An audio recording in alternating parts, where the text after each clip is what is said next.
All right, we are ready to share a recipe with you today, and this is a refreshing one and a healthy one, how to make an Orange Julius. And I'm joined by Crystal Klug from the Columbus area. Hi, Crystal. Good to see you. This is a fresh Orange Julius, and why we started making these is we bought a box of FFA fruits, and you know how there's always those leftovers rolling around in your fridge. So we decided to use them and make them into a fresh Orange Julius. It's a great recipe for the entire family. So first, I popped my oranges in the freezer for a few minutes to make sure that they're really cold. And then I just use a sharp knife, and I'm going to get the rest of this peel off of the oranges. So you don't even have to peel the oranges, just use a sharp knife to do it.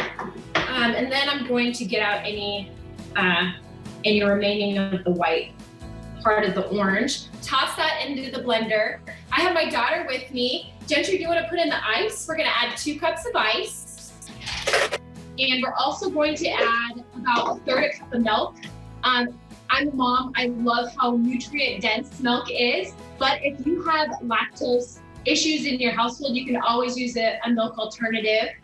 We use whole milk. And then if you want to add half a teaspoon to a teaspoon of vanilla, my family prefers the half a teaspoon. There you go. And then the last but not least, we're just going to add a little bit of honey, 1 to 2 tablespoons for a little bit of sweetness. You want to blend it? All right.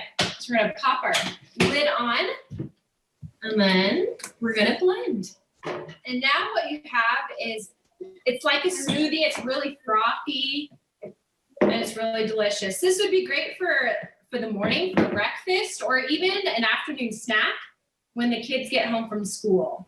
Crystal, thank you for sharing this tasty recipe, and it will be on our Pure Nebraska Facebook page if people want to copy it and give it a try themselves.